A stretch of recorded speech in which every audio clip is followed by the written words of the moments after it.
සුබ දවසක් ඔයගොල්ලෝ හැමදෙනාටම. මම කලින් වීඩියෝ එකේ පොරොන්දු වුණා ඔයගොල්ලන්ට අරන් එනවා කියලා දැනට Android world එකේ තියෙන most powerful watch එක. ඉතින් ඒක තමයි මේ තියෙන්නේ. Mobboy කියන කම්පැනි රිලීස් කරලා තියෙන TicWatch Pro 3 GPS කියන Android smartwatch එක. මේක තමයි Snapdragon 4100 කියන platform එකේ රිලීස් වෙච්ච පළවෙනි watch එක. ඉතින් අද අපි මේ watch එක තමයි unbox කරන්න යන්නේ. මේ Mobboy කියන කම්පැනියෙන් දැනට ස්මාර්ට් වොචස් ගොඩක් රිලීස් කරලා තියෙනවා. නමුත් මම කලින් ඒවා පාවිච්චි කරලා තිබුණේ නැහැ. Samsung ecosystem එකේ තියෙන වොචස් තමයි මම Android වොචස් විදිහට පාවිච්චි කරලා තිබුණේ. ඉතින් මේක තමයි මගේ පළවෙනි Mobboy watch එක.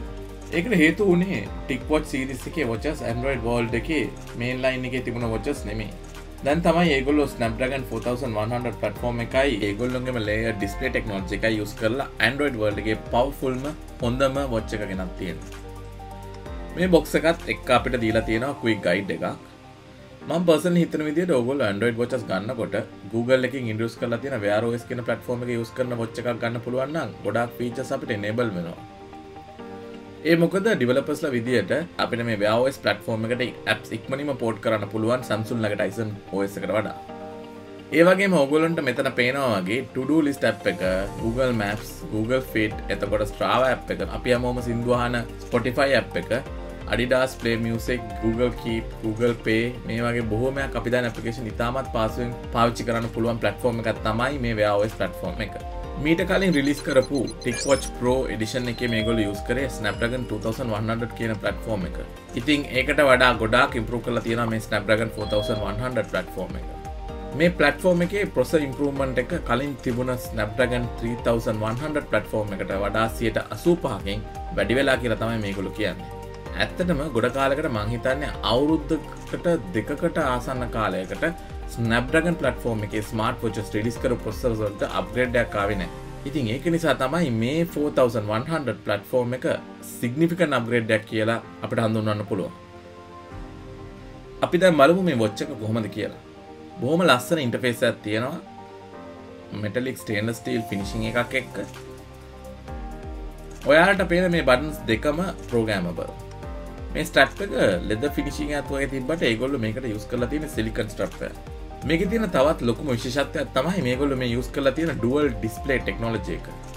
මේකේ තියෙන retina amoled display එක 1.4 inch 454 by 454 pixel resolution එකක් එන්නේ.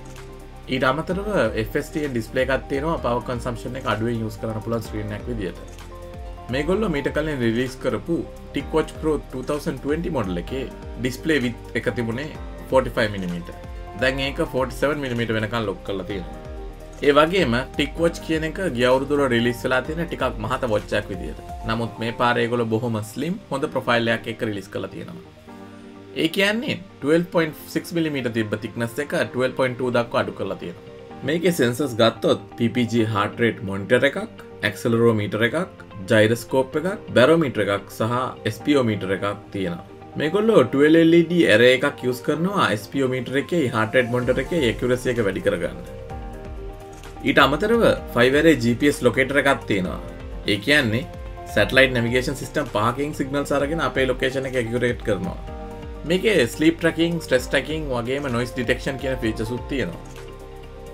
එතකොට අපිට watch එකකින් Google Pay use කරලා payment කරන්න built-in NFC එකකුත් තියෙනවා.